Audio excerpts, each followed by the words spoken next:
Get her out of here. This is a $400 million deal, not a place for some serving girl who can't even fit into her own uniform. Please. I was only clearing the glasses. I don't care. Your very presence makes this whole room feel suffocating. People like you are always dragging yourselves into places you will never belong. Maeve Donnelly lowered her head. Her hands gripped the edge of the silver tray, gripped it so hard that every knuckle turned white. A whole hall of powerful men in tailored suits sat watching her, and not one of them said a word. The woman managing the event went on berating her, her voice climbing higher and higher, sharp and cold as a shard of glass shattered against marble. A security guard began making his way toward her, but the young woman did not move. She looked up. Her gaze passed over the woman screaming at her, passed over the guard closing in, and came to rest fixed on the eyes of the man seated at the head of the table, the only man in the room who was not smiling, the man who had quietly set down his glass of wine some moments ago, and who was now studying her with an attention that seemed to lower the temperature of the entire room by several degrees. And then she spoke, slowly, clearly, loud enough for every soul in that room to hear. Your valuation is wrong. Right now, at this very moment, someone is stealing from you in plain sight.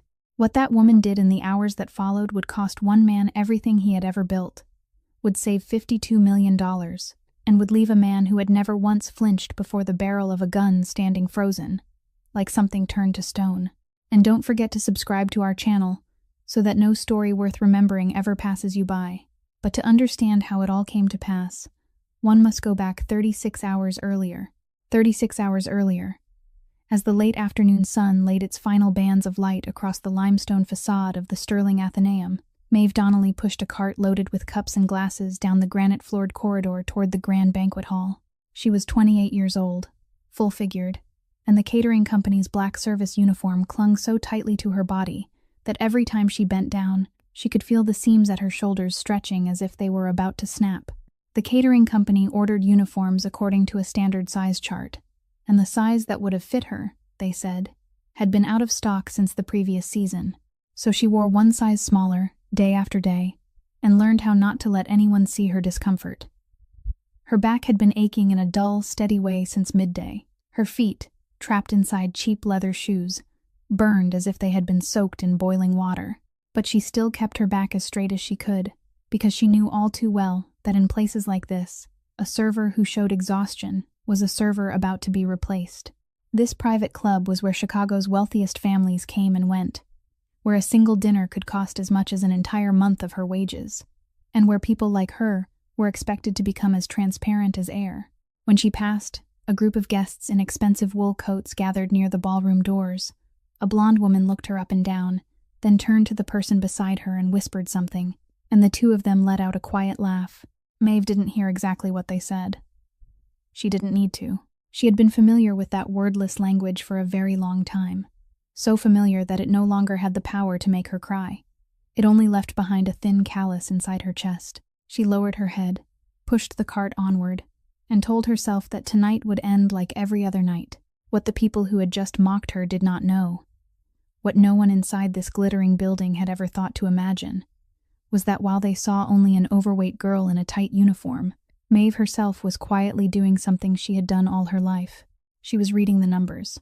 It was a habit she couldn't turn off, the way some people couldn't stop humming a melody trapped inside their head. When she set glasses on a table, her eyes automatically moved over the upright menu card and added the price of each dish in her mind, then compared it with the figure printed at the bottom of the page, and she knew at once that the restaurant had overcharged by $4 in the total. When she passed the reception desk, she caught sight of the banquet table assignment chart posted on the wall, and within a single breath, she knew that the seating they had arranged was short by exactly 7 chairs, compared with the number of guests on the list. She didn't say it aloud. She had never said things like that aloud. A banquet server had no right to correct the accounting of an elite club, and she had learned that lesson through more than enough frowns directed at her whenever she accidentally spoke out. But the numbers still arranged themselves in her mind, neat and clear, as if they were the only language in the world that never betrayed her, never laughed at the shape of her body, never told her she didn't belong. With numbers, Maeve had never once felt unnecessary. The shift manager, a man named Marcus whose face always looked hurried, poked his head through the kitchen door and called her name, telling her to go upstairs and clean one of the small meeting rooms, where a preliminary gathering had just ended. They needed that room spotless before 8 o'clock, he said, because there would be a very important event the next morning. A major deal, bigger than anything this club had ever hosted, and management didn't want so much as a speck of dust left behind. Maeve nodded, wiped both hands on her apron, and walked toward the staff elevator at the end of the corridor. She had no idea that the room she was about to enter would change everything. She was thinking only of her aching feet and the long journey back to the empty apartment waiting for her when night fell. The elevator doors closed behind her with a soft hum, and that invisible woman was quietly carried to a higher floor, closer to a secret she was never supposed to see. The small meeting room on the 4th floor still held the smell of cold coffee and warm printer paper, that unmistakable scent of a meeting that had broken up less than an hour ago. Maeve switched on the lights, and a soft yellow glow spread across the long, polished walnut table, where paper cups, a few forgotten pens, and thick stacks of documents still lay scattered and crooked, as though the people there had risen and left in a hurry. She began her work quietly, gathering paper cups into a trash bag, pushing the leather chairs back into place, wiping the rings of moisture left on the tabletop. It was when she bent down to pick up a cup that had rolled beneath the table that her elbow accidentally bumped a stack of documents balanced too close to the edge, and the whole pile spilled onto the floor, fanning out into a pool of printed pages, crowded with words and numbers at her feet.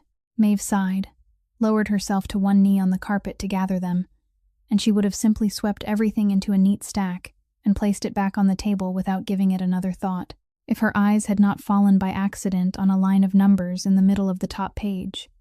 It was a reflex she couldn't control, the reflex that had followed her all her life. Her eyes read the numbers before her mind had time to give the order, and in that moment, something inside her stopped. The page was an asset valuation sheet, with long columns of figures running down the margin, enormous numbers with 8 or 9 digits, percentages, and notes written in financial language that most people would have skimmed over as if it were a foreign tongue. But Maeve didn't skim over it. Her eyes stopped on a number near the bottom of the sheet, an asset depreciation rate, and something about the way that number sat beside the number above it made her heart begin to beat faster. It didn't match. It wasn't wrong in the way an ordinary typing mistake was wrong. Not the kind of error where an extra zero had been added, or a comma had been placed in the wrong spot, but wrong in a far quieter and far more delicate way, wrong in the way only someone who had spent thousands of hours wrestling with numbers could sense before ever proving it. Like a musician hearing one false note in the middle of an entire choir, even without looking at the sheet music. Maeve felt that number go out of tune among all the numbers around it. This rate should have led to one result, but the result written beneath it was a different figure, off by an amount just small enough for no one to notice, yet large enough that, if multiplied across the scale of the whole deal, it became a number that sent a cold shiver down her spine. She didn't know the whole story. She didn't have the remaining pages in her hands to piece together the full picture. She didn't know who these numbers belonged to, what purpose they served, or whether there might be some harmless explanation she had not thought of. But that restless instinct had planted itself inside her chest and would not let go. She knelt there on the thick carpet of the meeting room, both hands still holding the stack of papers, while a quiet struggle unfolded inside her. One part of her, the part that had learned through years of living that silence was the safest way to survive, whispered that she should put the stack of papers back exactly as she had found it, set it on the table, finish cleaning the room, and go home, that this was none of her business, that a banquet server had no right to interfere with numbers worth hundreds of millions of dollars. But another part of her, the deeper and harder part, the part forged by a pain she had never told anyone about, couldn't tear its eyes away from that number. Marcus's voice echoed up from the stairwell, asking if she was finished yet because they needed people downstairs. Maeve startled. She hurriedly arranged the documents back into a tidy stack and placed them exactly where they had been on the edge of the table. But before she stood, she closed her eyes for 1 second and carved a few of the numbers she had just seen deep into her memory. The rate, the figure beneath it, and a small string of letters and numbers printed in the corner of the page that she guessed might be some kind of account code. Then she rose, turned off the lights, and stepped out of the room carrying something heavy with her. Something heavier than even the cart filled with cups and glasses. It was nearly midnight when Maeve finally pushed open the door of her small apartment on the 3rd floor of an old building on the city's southern edge. The room welcomed her with its familiar silence, the silence of a place where only one person lived, where no one waited for her to come home, where there were no footsteps but her own echoing back from the creaking wooden floor. She took off the leather shoes that had been squeezing her swollen feet, dropped onto the edge of the narrow bed for a few minutes, just to breathe, just to feel the pain spreading from her heels up to her lower back. But the numbers she had carved into her memory refused to settle down in sleep. They had kept turning over in her head through the entire train ride home, through the whole time she had stood packed among exhausted strangers after their shifts. And now, in the stillness of the apartment, they became clearer and more demanding than ever. She stood, walked to the small wooden shelf set against the wall, and took down the one thing she always kept within easiest reach. A leather-bound notebook worn thin with age, its corners rubbed smooth by the years, its spine held together by a rubber band, stretched so far it had almost lost all its strength. She slipped off the rubber band, turned through yellowed pages filled with faded handwriting, then found a blank page still left near the back. She sat down at the small dining table with room for only one person, switched on the desk lamp, picked up a pencil, and began doing the thing she did better than anything else in the world. She drew a straight vertical line down the page, dividing it into 2 columns. On the left, she wrote down the numbers she had seen on the valuation sheet, the depreciation rate, the result figure beneath it, the account code printed in the corner of the page. On the right, she began calculating the number that should have appeared there, the number that any honest equation would have led to. Her pencil moved steadily across the paper, line after line, and the small room held only the sound of graphite brushing against the page and the ticking of the wall clock counting time. The more she calculated, the straighter her back became, the pain in her feet seeming to dissolve, and a cold feeling began to rise inside her chest. Because the number on the right and the number on the left were not merely different, they were different according to a pattern. This wasn't an accidental addition or subtraction mistake, not the kind of error any tired accountant might make at the end of a long day. The gap between the 2 columns wasn't chaotic, wasn't random, but frighteningly steady, as if an invisible hand had carefully shaped every figure, so it would always drift away by the exact same fixed percentage, small enough to slip past someone giving it only a careless review, consistent enough to gather into a current. And when she followed the account code in the corner of the page, matching it to the direction of the discrepancy, a picture slowly appeared in her mind, dim but undeniable. The missing money had not evaporated into nothing. It was flowing somewhere, quietly and deliberately, guided through some intermediary name wedged between the transactions, a link that would never be found if no one took the trouble to calculate every line again. Maeve set the pencil down. Her hands were trembling slightly. She stared at the 2 columns of numbers on the old page from her mother's notebook, at the silent truth they were laying bare before her eyes, and she realized that she had accidentally stepped into something much larger than a harmless mistake. This was theft, a carefully calculated theft, skillfully hidden beneath a shell of financial terminology and beautiful numbers, a theft whose victim didn't even know yet what was being taken from them. She leaned back in the chair, lifted her eyes to the cracked ceiling above her, and for the first time in many years, she felt fear and something else too, something she had buried very deep, wake inside her chest at the same time. Outside the window, the city still glittered with lights, cold and distant, completely unaware that in a shabby little apartment, a woman the whole world still considered invisible had just seen what minds paid millions of dollars had failed to see. A few miles away, on the top floor of a towering glass building overlooking the river as it curved through the heart of the city, an entirely different kind of silence ruled, not the lonely silence of a shabby apartment, but the heavy silence of power, the kind of silence found only in rooms where every spoken word could be worth an entire fortune. Lucan Frost sat at the head of a long, black marble table, 33 years old, broad-shouldered in a dark suit tailored with perfect precision down to every stitch, his face clean-shaven, his features cold and sharply cut, and his gray eyes carrying the gaze of a man accustomed to seeing others fear him. In front of him, standing in the middle of the room beneath the soft golden lights, was a man around 40 named Gareth, someone who had worked under him for many years, someone whose forehead was beating with sweat tonight, even though the air conditioning in the room was running steadily. Lucan did not shout. He never shouted, because people who truly held power did not need to raise their voices. The softer the voice, the more the room had to hold its breath to listen. He simply sat there, one hand slowly turning a glass of red wine on the stone tabletop, his eyes fixed on Gareth with the terrifying calm of a man who already knew everything before the other person even had time to speak. People tell me you moved part of the shipment through another dock without reporting it, Lucan said, his voice low and even, like the surface of a still lake. And people also tell me you accepted money from someone you know very well. I do not favor. I am giving you one chance right now to tell me that people have lied. Gareth opened his mouth and stammered out a few tangled denials, saying it was a misunderstanding, saying he would never betray him, but his voice shook and broke apart, and Lucan only listened in silence until those excuses exhausted themselves into quiet. Then Lucan set the wineglass down on the stone table. It was only a small gesture, only the faint clink of the base of the glass touching stone. But in that room stretched tight as a drawn string, the sound rang out like a sentence.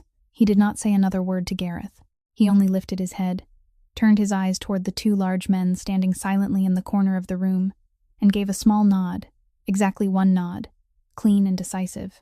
The two men stepped forward, one of them placing a heavy hand on Gareth's shoulder, and all the blood seemed to drain from the traitor's face in an instant, leaving his skin as white as a sheet of paper.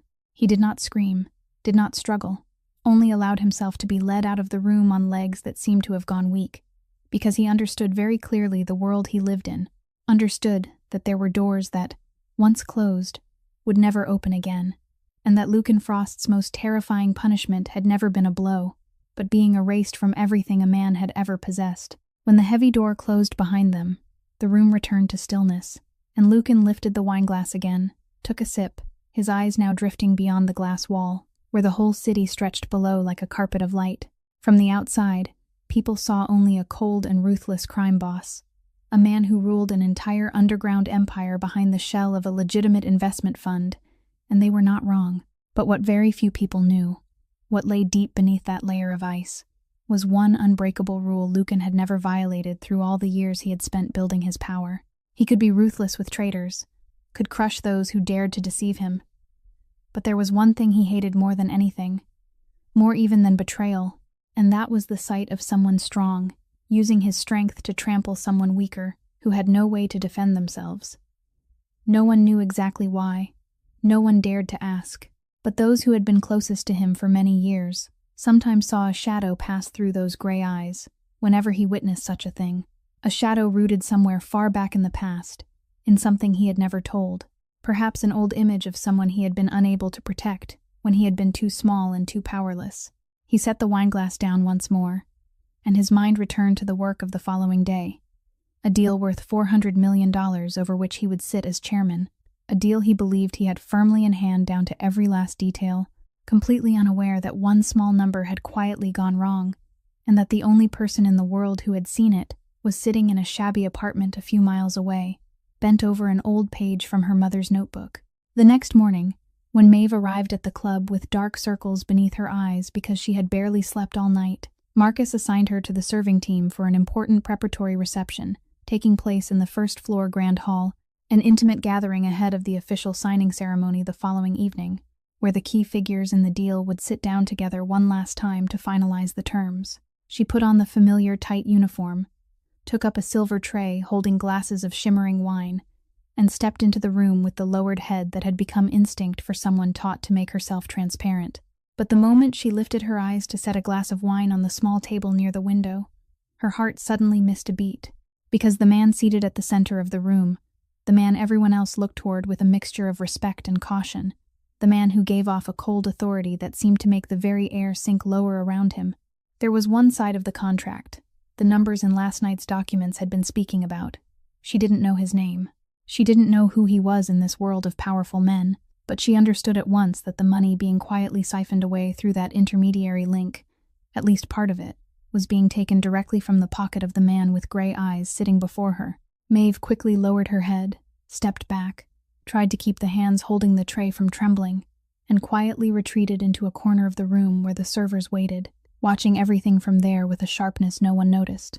It was from that hidden corner that she saw him for the first time.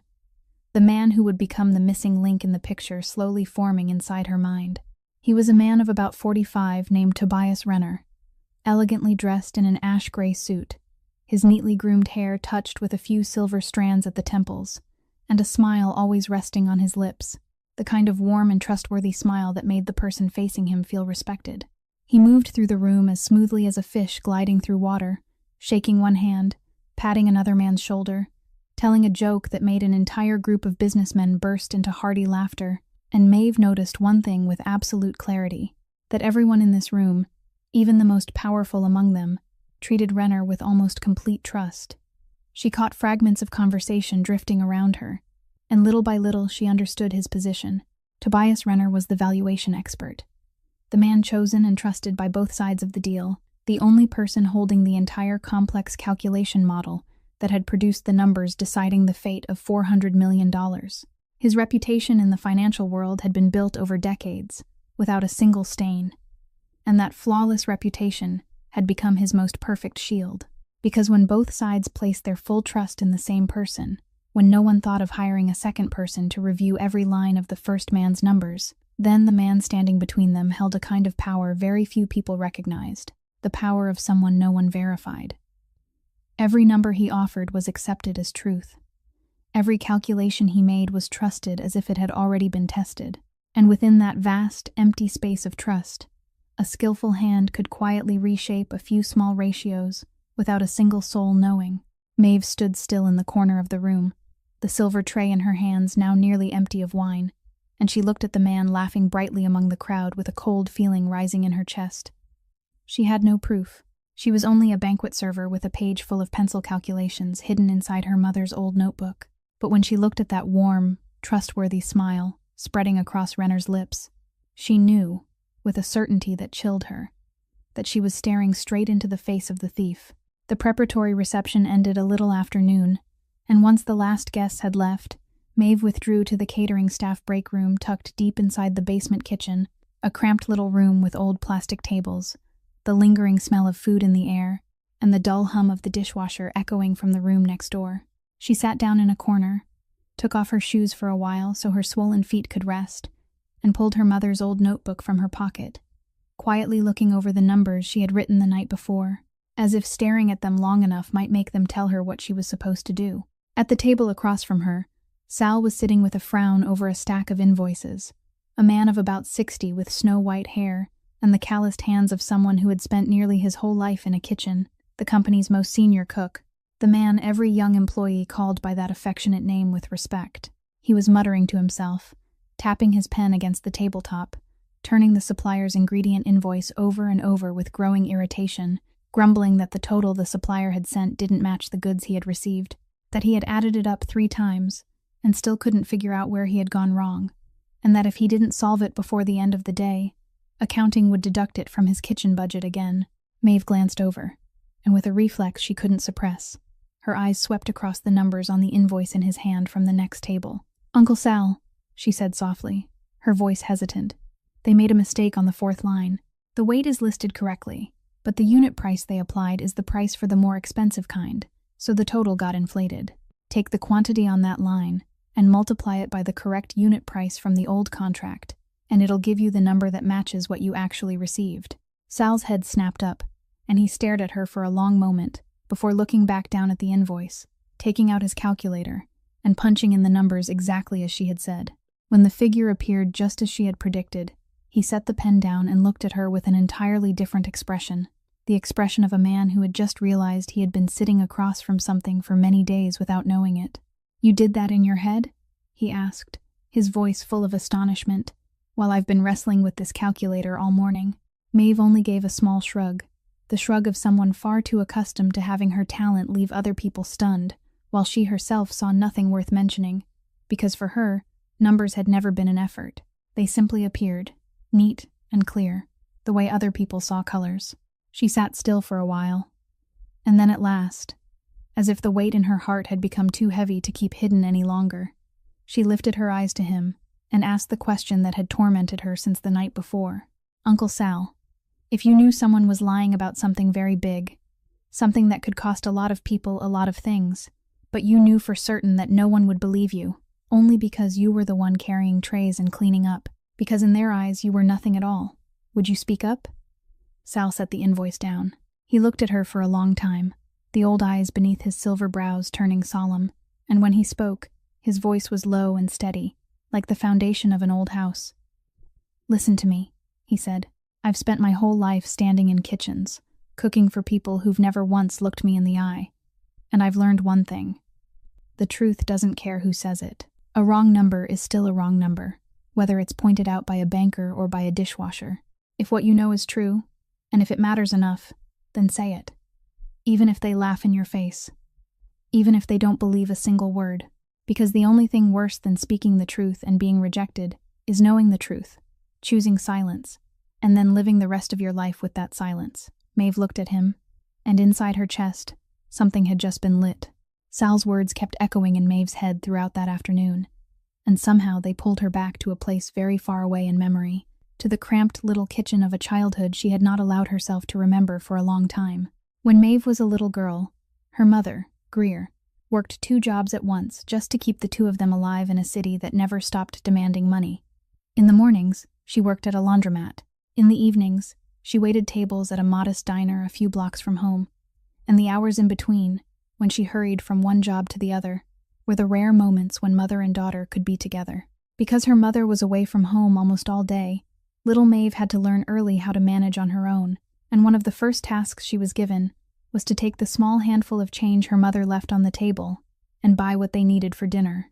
She learned mental arithmetic not because anyone told her it was a gift, but simply because she had to know exactly how much she would have left after buying bread, whether the money in her hand would be enough for a little milk, how to weigh every coin with careful attention, because in the small world the 2 of them shared, every coin carried weight.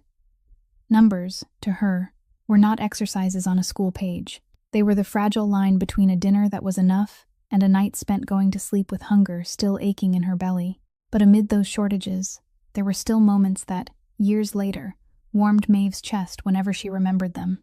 On the rare nights when her mother came home early, the 2 of them would sit beside the old wooden kitchen table scratched all over from years of use, and Greer would pour all the change she had earned that day onto the tabletop, bright coins mixed with crumpled bills, then ask her little daughter to count it for her.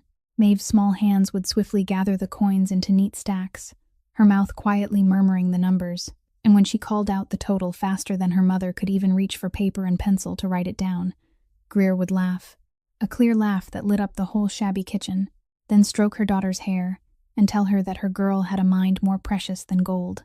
Those nights, though there were only the 2 of them and a table full of loose change beneath the dim yellow light, were the happiest nights of Maeve's entire childhood. Maeve grew up fuller-figured than the friends her age, and from very early on, she learned how to make herself small, how to become quiet and almost invisible in crowded places, how to lower her head and pass through without drawing anyone's attention, a habit that would later follow her all the way into adulthood. But every time she came home with her shoulders slightly slumped, her mother always lifted her chin, looked straight into her eyes, and spoke to her in that gentle but determined voice she would never forget. "Listen to me," Greer often said. "Your dignity never lives in the way people look at you. It lives in the way you look at yourself. People may look at you and see only one thing, but you must always know who you truly are, and never let anyone's eyes define your worth." Little Maeve did not fully understand those words back then, but she kept them in her heart like a small flame. And now, 20 years later, sitting in the shabby staff break room, the grown woman suddenly heard her mother's voice so clearly that she could almost touch it. But memory did not stop in that warm kitchen, because the small flame her mother had lit inside Maeve's heart would later be tested by a darkness she could never have seen coming. When Maeve was 20 years old, she was a promising accounting student at a university in the city, someone her professors quietly called naturally gifted with numbers, someone expected to have a bright future in some office somewhere, with a salary finally large enough to pull mother and daughter out of the shabby apartments they had lived in all their lives. That was her dream. And it was her mother's dream, too. A dream that had seemed almost within reach.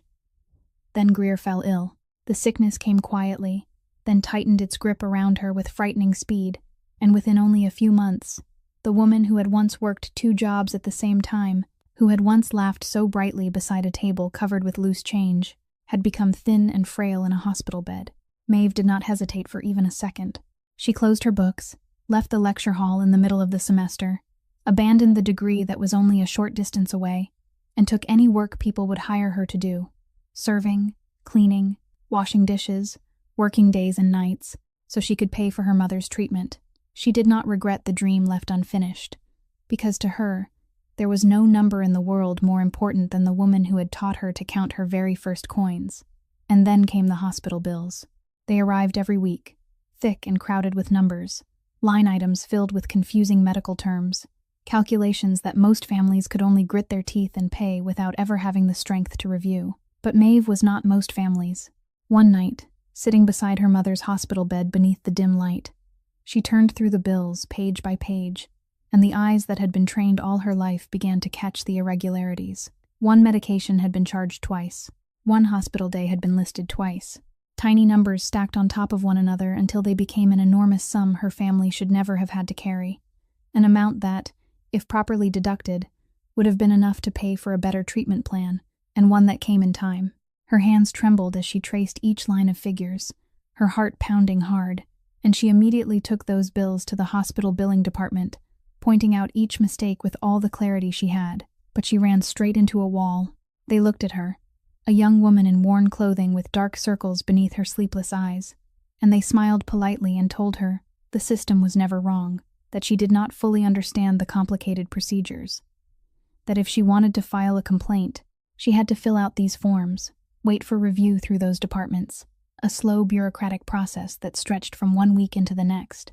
And while those papers moved from one desk to another, while she ran everywhere trying to borrow enough money to pay a debt she should never have owed, time, the one thing her mother had so little of left, quietly slipped away drop by drop. The better treatment plan came too late. Greer passed away on an early winter morning, quietly, the same way she had lived her whole life, her thin hand resting inside her daughter's hand. And the last thing Maeve saw on her mother's face was not pain, but a weary peace, the peace of someone who had finally been allowed to lay her burden down. Maeve did not break into sobs in that moment.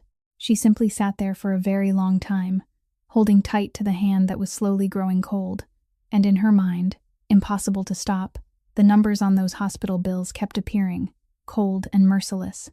She understood, with a clarity that made the pain numb her through, that the mother she loved more than anyone in the world had not been stolen from her by the illness, but by a wrong number, a number she had seen, yet no one had been willing to listen to, simply because in their eyes, she was no one at all.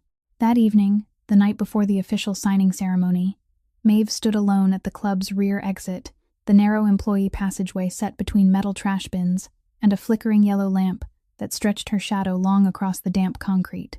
Her shift had ended, and she should have gone home, but her feet seemed nailed to the ground, and in her hand was her mother's old notebook, her fingers moving again and again over the worn leather cover, as if searching for an answer in that faded, rubbed surface itself. Inside the notebook was the page with 2 columns of penciled numbers, the only evidence she had. And tomorrow, only a few hours from now, the upstairs room would be packed with the most powerful men in the city, all sitting down to sign a deal she knew was being poisoned from within. She stood there between 2 choices, and both of them made her go cold. She could stay silent. She could tear out that page, throw the notebook into the bottom of her bag, work her banquet shift like a good, invisible server, carry trays of wine, lower her head before contemptuous eyes, then return tomorrow night to her empty apartment and go on living the life she had always lived, a life that was safe because it never dared to speak. No one could blame her. She was only a server. This was not her fight. Those numbers worth hundreds of millions of dollars belonged to a world where she had no place. But if she spoke up, she knew the price very well. She would almost certainly lose her job at once. A server who dared accuse a respected financial expert in the middle of the club's biggest deal would be thrown out the door before she could even finish her sentence. And that would only be the lightest consequence. People capable of reshaping numbers worth hundreds of millions of dollars were not kind people, and someone like her, with no one backing her, no power, and not a penny in savings to protect herself, would be easy prey for whatever revenge they chose to bring down. She tightened her grip on the notebook, and in that dark moment, one part of her almost won. The part that had learned through all the years that silence was the only armor invisible people had. But then, standing there beneath the flickering yellow lamp, she suddenly thought of her mother. She thought of the woman who had gone quietly because of one wrong number, a number Maeve herself had seen, but no one had been willing to hear. Gone while important papers still lay waiting for review on unfamiliar desks. Gone because an entire world had chosen to turn its face away and remain silent before the voice of someone it considered insignificant. And Maeve realized, with a clarity that straightened her spine, that if she chose silence tonight, she would become that very world. She would become one of the countless people who had seen something wrong and decided it was not their business. One of the hands that had quietly passed a paper along instead of speaking, one of the eyes that had turned away. She had lived through the pain of being the person the world silently turned its back on, and she knew, more than anyone on earth, how that silence could kill a human being. She couldn't do that to someone else. She wouldn't do that. Maeve drew in a deep breath, the night's cold air filling her chest, and she slowly opened the notebook, looking one last time at the 2 columns of numbers beneath the dim light. Tomorrow, she would not lower her head. Tomorrow, she would be the voice her mother had never been given. She closed the notebook, held it tightly in her hand as if holding the hand of someone who was gone, then turned and walked back into the darkness of the club, carrying inside her chest a decision she knew would change everything.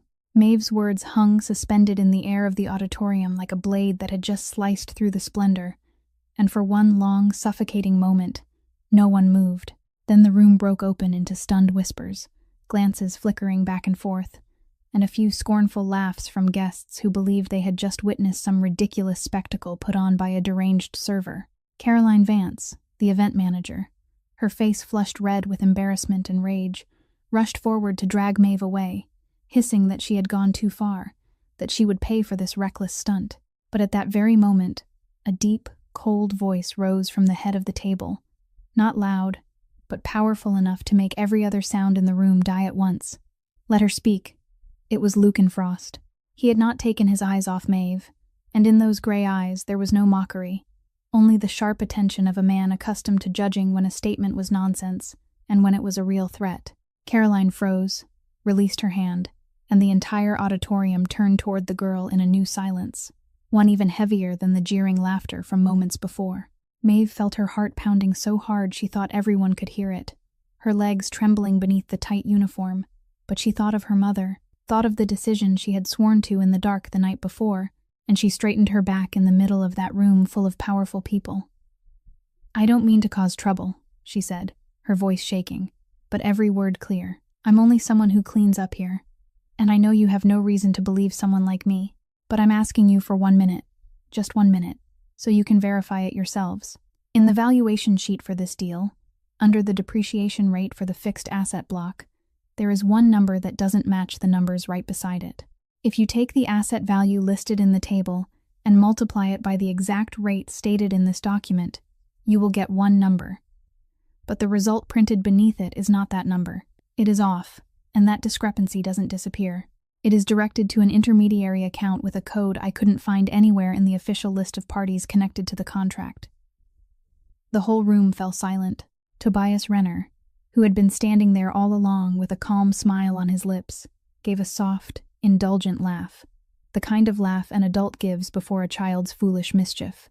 "Ladies and gentlemen," he said, his voice smooth and full of confidence, "I have worked in this field for more than 20 years, and I'm afraid this poor girl is confusing an advanced valuation model with simple market arithmetic. The ratios in the document are adjusted according to many technical variables that someone without expertise couldn't possibly understand. This is paranoia, nothing more and nothing less, and I suggest we continue with our work." A few approving laughs sounded, a few heads nodded, and in that moment, the weight of Renner's 20 years of reputation almost crushed the small voice of a server completely. But Maeve did not step back. "If I'm wrong," she said, her voice suddenly steadier, "then verifying it will only take 30 seconds, and I'll gladly leave without saying another word. Just take the asset value on that line, multiply it by the percentage printed right beside it, then compare it with the result beneath it. If they match, I'm paranoid. If they don't, then there is a question Mr. Renner needs to answer." The challenge was so simple that no one could refuse it without making themselves look as if they were hiding something. Lucan Frost slowly turned his head toward the assistant standing behind him and gave only a slight lift of his chin. The young assistant hurriedly took out a calculator, bent over the open documents on the table, and began entering the numbers before dozens of breathless pairs of eyes. The clicking of the calculator echoed through the absolute silence of the auditorium. Then he stopped. He looked up, his face slightly pale, turned toward Lucan, and said in a voice so quiet it was almost only a breath, that the number did not match, that the discrepancy was exactly as the girl had described. In that moment, the smile on Tobias Renner's lips froze, and Lucan Frost's gray eyes, which had been watching Maeve with wary assessment until then, changed completely.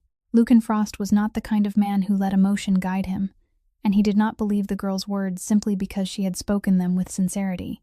He believed because he had just witnessed a number verified right before his eyes. A number that did not match. A measurable truth that no elegant excuse could erase. In his world, words were cheap, reputations could be bought, but numbers did not know how to lie, and once a number had exposed its own distortion, everything else became nothing but noise. He placed both hands on the stone tabletop, slowly stood, and the entire room seemed to hold its breath with every movement he made. "Tonight's signing stops here," Lucan said, his voice low and decisive, leaving no opening for argument. "No signature will be placed on anything until I know exactly where that number went and why." A quiet wave of protest rose around the table. A few guests said this was only a minor technical error, that postponing a deal of this scale because of the word of a server was absurd. But Lucan only swept his eyes once around the room, a cold and silent look, and those objections faded like candles smothered by a hand. No one in that room had the courage to argue with that man once his eyes had turned that way. Tobias Renner still tried to maintain his composure, but Maeve, from where she stood, noticed that a thin bead of sweat had begun rolling down his temple, and the smile on his lips now looked stiff, like a mask about to crack. "This is an insult," Renner said, trying to force a measure of righteous anger into his voice. "My reputation has been built over more than 20 years, and I will not stand here and allow myself to be smeared by a nobody." Lucan turned to look at him, and when he spoke, his voice was frighteningly gentle. "If you are clean, Mr. Renner, then a careful review will be your best friend, not your enemy. And if you are not clean, then I suggest you enjoy tonight, because it may be the last night you are still free to walk untouched." The sentence hung in the air like a verdict, and Renner could not answer. Lucan signaled for his assistant to keep Maeve there, not as if keeping a suspect, but as if protecting a valuable witness, and he instructed that the girl be taken somewhere safe until everything became clear. Then he stepped to a corner of the room, took out his phone, and began making several brief calls in a voice too low for anyone to hear. This was the moment when Lucan Frost's real world began to move. The world beneath the polished shell of a legitimate investment fund. While the police and official auditing agencies would need months to obtain warrants, follow layers of legal procedure, knock on one bank door after another, and wait for each piece of authorization, his people, those who worked in the shadows with connections spread through every hidden corner of the financial world, could follow the trail of a money flow in only a few hours. He ordered them to dig deep into the intermediary account the girl had mentioned, to trace every link, to find out who was truly behind it, and whose pocket that stream of money finally flowed into. "Tonight," he said into the phone, in the voice of a man unaccustomed to being refused, "I want to know everything before sunrise." He ended the call, turned back toward Maeve, who was standing quietly in the corner of the room, the small woman who had dared to do what an entire room full of powerful people had not dared to do, and in his cold gray eyes, for the first time, there was a flicker of something very much like respect. That night, while the whole city sank into sleep, Lucan Frost's underground machine ran without rest on the highest floor of the glass tower, where blazing screens cast a cold blue glow across the faces of people working in absolute silence. They followed the intermediary account code Maeve had pointed out, peeling away each layer of disguise like the skin of an onion, and the deeper they dug, the more chilling the picture became. That account did not belong to any official party in the deal.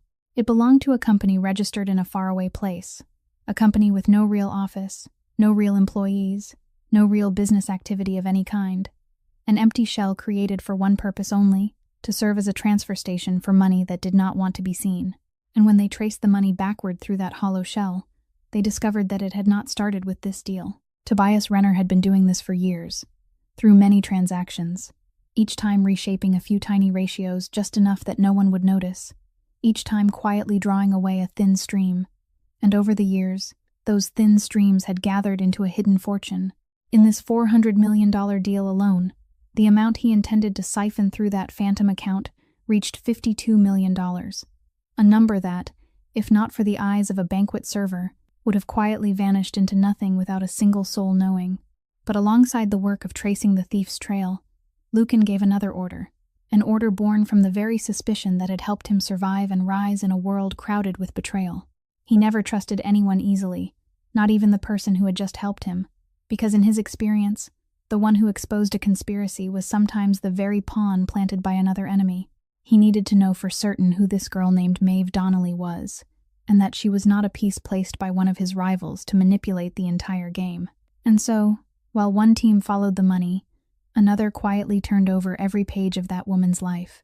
They found a record so clean it was almost empty. A girl raised in poverty, a promising accounting student who had suddenly dropped out midway through school, a long chain of manual labor jobs following one after another. And then they found the reason she had left school. They found the old medical records of a woman named Greer Donnelly, thick stacks of hospital bills, and a complaint letter the daughter had filed with the hospital billing department many years before. A letter that pointed out exactly which charges had been calculated incorrectly, which numbers had been duplicated, a letter that had been pushed from one department to another and swallowed by the bureaucracy until it became meaningless. They found the date that woman had died, and they found the chilling distance between the date the complaint had been filed and the date it was finally reviewed, a distance anyone who knew how to read could understand. When that report was placed on the table in front of Lucan near dawn, he sat there alone in the dark room, reading it beneath a single light, and for the first time in many years, something inside his chest, something he had thought had turned to stone long ago, cracked slightly. He understood at once what the pages were saying. The woman who had stood up tonight, in a room full of power, to save $52 million for strangers, was the same woman who, years earlier, had seen a wrong number that could have saved her mother, only to have the whole world turn its back and look away. He set the report down, looked out through the glass wall where the sky was beginning to brighten, and in the stillness of dawn, the man who had never blinked before the barrel of a gun sat in silence for a very long time. Tobias Renner was not the kind of man who would sit still and wait for fate to crush him. And throughout that long night, while Lucan's people were following his trail, he had not slept either. Instead, he sat in his private office, laying out a desperate but vicious move. He understood that once suspicion had fallen on him, his best defense was not to prove his innocence, which he knew was impossible, but to destroy the credibility of the person who had accused him, to turn the accusation into the words of someone so untrustworthy that no one would want to listen anymore. And he knew exactly where to aim. A poor banquet server, with no money, no connections, and no one backing her, was the perfect target. Because people like her were already looked at by the world with suspicion, and all it would take was one small push to send them over the edge. Early that morning, Renner activated the network of relationships he had spent 20 years building in the financial world.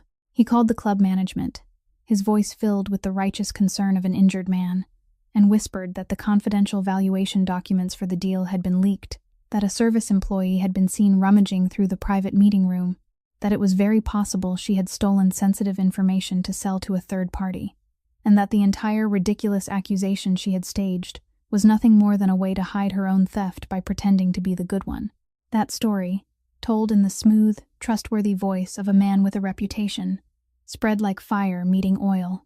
By mid-morning, Caroline Vance, who already hated Maeve after the earlier humiliation, eagerly helped the story along, telling and retelling it to anyone willing to listen, saying that yes, she had seen that server alone in the fourth-floor meeting room. And yes, there had been something suspicious about it. Maeve's old notebook was found, the notebook she always carried with her, and the pages inside it filled with penciled numbers. Instead of being proof of her honesty, were now twisted into proof that she had illegally copied confidential information.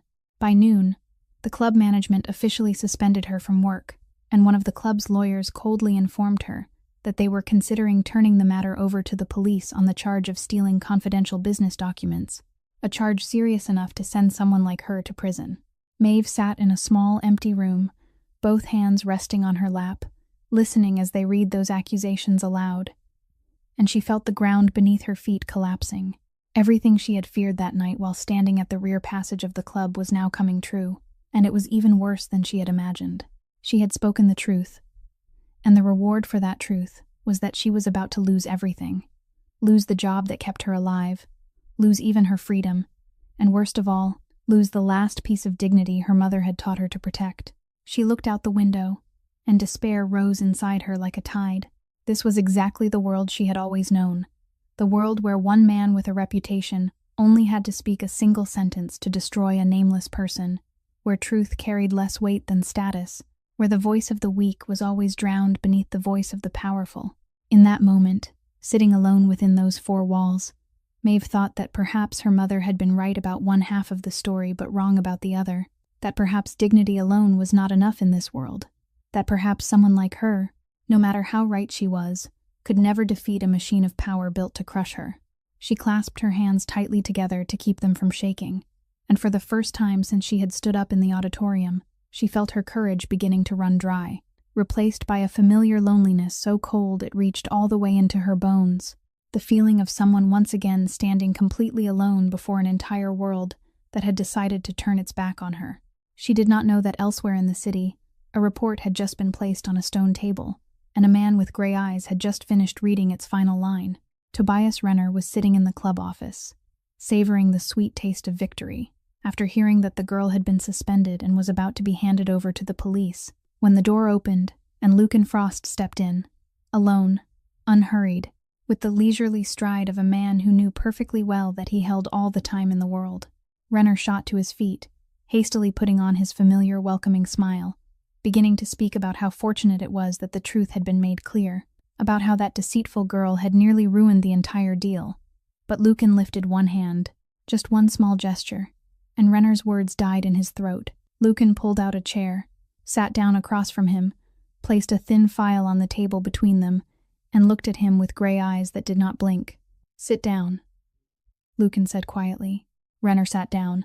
"I spent all of last night learning about you, Mr. Renner," Lucan began, his voice even and calm, as though they were discussing the weather. "And I have to admit, you are a very patient man. 20 years, 11 deals, a little each time, small enough that no one bothered, clever enough that no one checked again. A true art." Then he opened the file and began laying one sheet of paper after another on the table. Slowly, one by one, like a man dealing cards. "This is the intermediary company you registered overseas. The empty shell without a single real employee. This is the path of the money from this deal, $52 million, through 3 layers of accounts, finally flowing into a place you thought no one would find. This is your signature on the papers you should have destroyed. And this," he set down the final sheet, "is the testimony of 2 people who once worked for you. 2 people who, this morning, when given a very simple choice between cooperating and sinking with your ship, chose very quickly." With each sheet placed on the table, Renner's face went one shade paler. His smile had vanished long ago, and now his hands began to tremble on the tabletop. "You don't understand," he stammered. "I can explain. This is only... We can make an arrangement, Mr. Frost. Anything you want." Lucan leaned forward, and when he spoke, his voice dropped so low that Renner had to strain to hear him. And it was that very softness that was more frightening than any shout could have been. "Your accounts were frozen this morning," Lucan said. "All of them.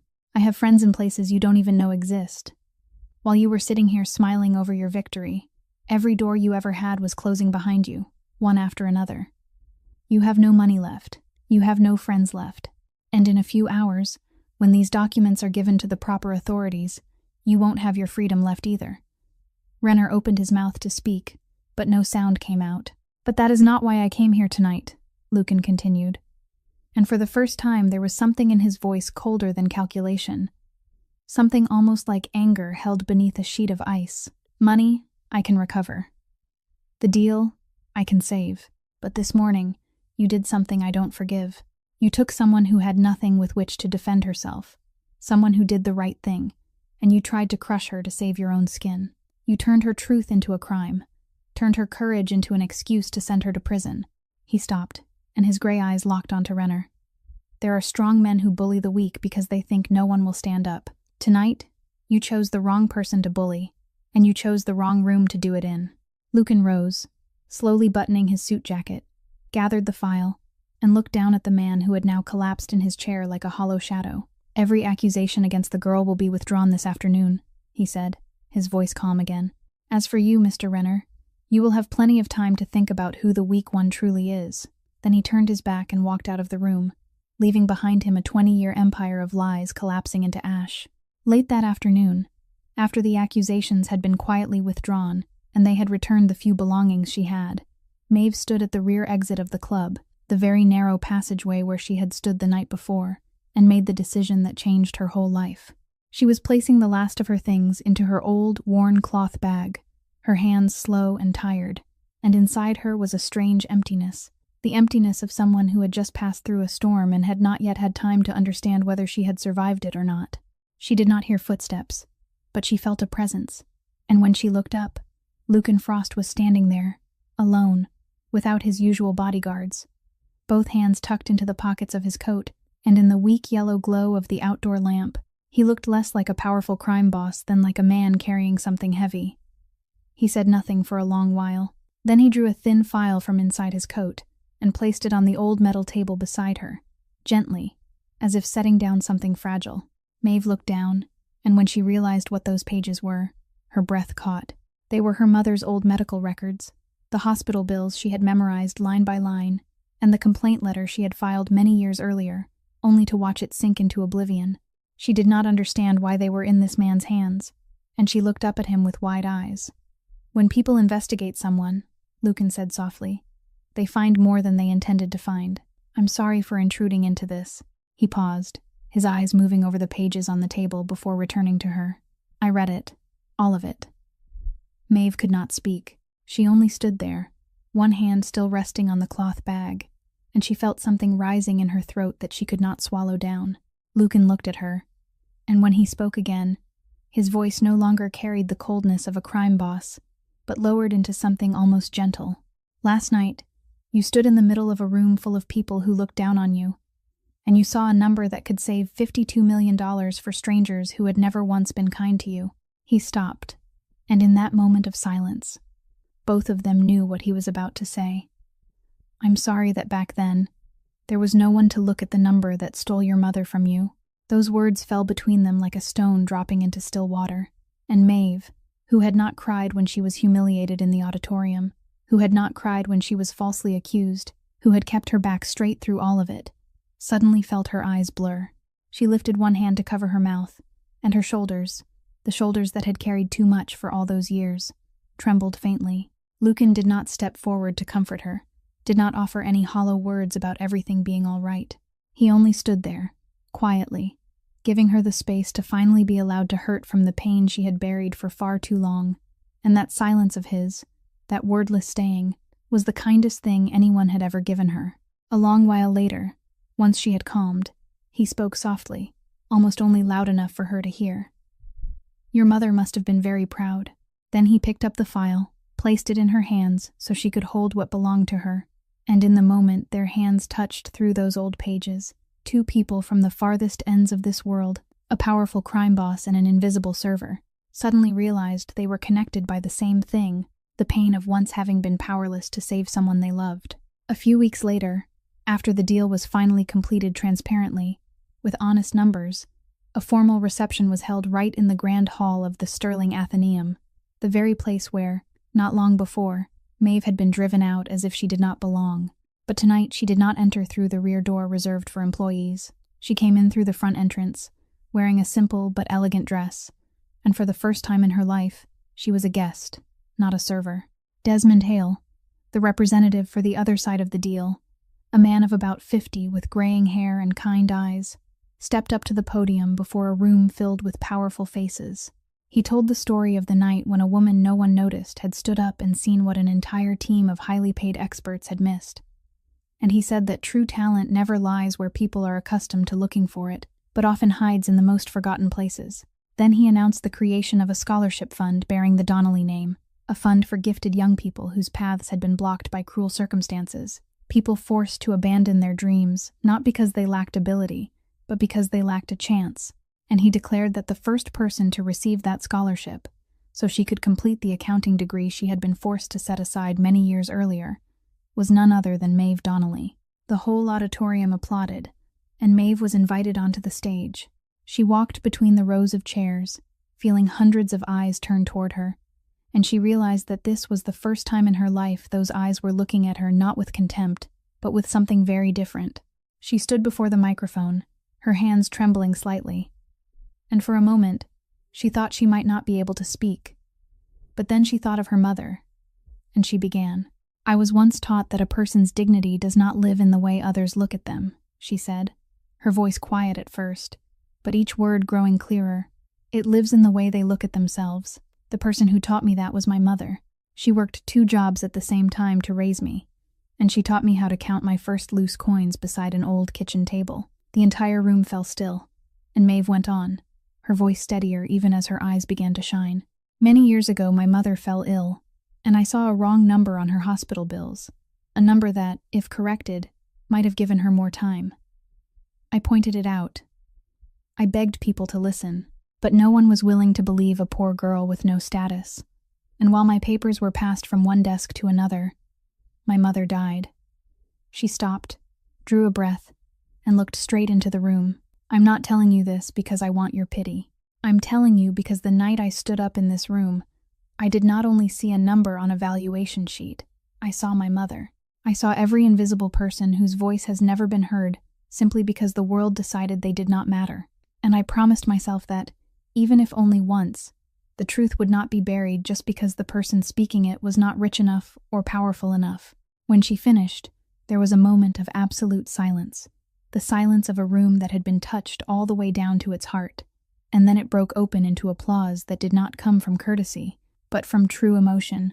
Powerful men rose from their chairs, and the woman who had once been considered invisible stood there beneath the lights, seen by an entire room for the first time in her life.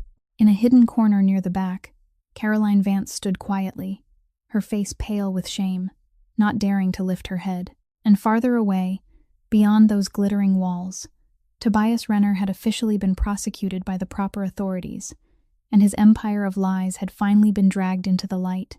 That fall, Maeve Donnelly returned to the university lecture halls she had been forced to leave many years before, this time with a scholarship bearing her own family name, and she sat down in those classroom seats with a feeling she had thought she had lost forever, the feeling of someone finally being allowed to pursue the thing she had been born to do. But she did not keep that knowledge for herself. Every weekend, in a small community room she borrowed in the working neighborhood where she had grown up, Maeve set up a modest desk, and she did something no one had ever thought to do. She helped poor families review their hospital bills, completely free of charge. The people who came to her were people she understood better than anyone. Exhausted workers who had neither the time nor the expertise to understand the tangled numbers hospitals sent them. People who were used to gritting their teeth and paying amounts they did not even know had been calculated incorrectly. And with the eyes that had been sharpened over a lifetime, Maeve found errors people thought could never be found. Duplicated charges, inflated numbers, giving those families back money they should never have lost. And more important than the money, giving them back the feeling that someone was willing to listen. She did this so no other child would have to stand by and watch someone they loved slip away because of one wrong number no one bothered to verify, so the pain that had once taken her mother would never be repeated in another family. She still carried her mother's old worn leather notebook with her, but now its pages held a new meaning, because right after the page with the 2 columns of numbers that had once exposed a $52 million theft, she began writing down another list, a list of names, the families she had helped, and the first name on that list was written in her careful hand. The notebook that had once recorded one person's grief now recorded compassion for many others. The same notebook, but it had entered a completely new life. As for Lucan Frost, that powerful man quietly changed one thing in the way all his business was conducted. He issued a new rule that, from then on, no deal of his was ever allowed to ignore, that every number, no matter how famous the expert who presented it, had to be verified from the beginning by an independent second party, and he named that rule the Donnelly Rule, a name he never explained to anyone, because to him, it needed no explanation. Because this story, in the end, was never only about a number or a theft, but about a simple truth. People too often forget that a person's worth never lies in the shape of their body, in the clothes they wear, or in the way the world hurriedly judges them with a single glance, but in the courage to stand up for what is right even when no one believes them, even when silence would be so much easier. Sometimes the person who can change everything is the very person the whole world has decided not to look at. If this story has touched something in your heart, please leave a like and share it with someone who needs to be reminded that their worth never lives in the eyes of others. And do not forget to subscribe to our channel so that each day you can hear more meaningful and deeply moving stories like this one. We would love to know how Maeve's story made you feel, so please leave a comment and share the feelings from deep within your heart because every line you share is a precious source of encouragement for us to continue telling stories that touch people's hearts. We wish all of you listening good health, a joyful life, peace, and serenity in every day. Goodbye for now, and we'll see you again in the next stories.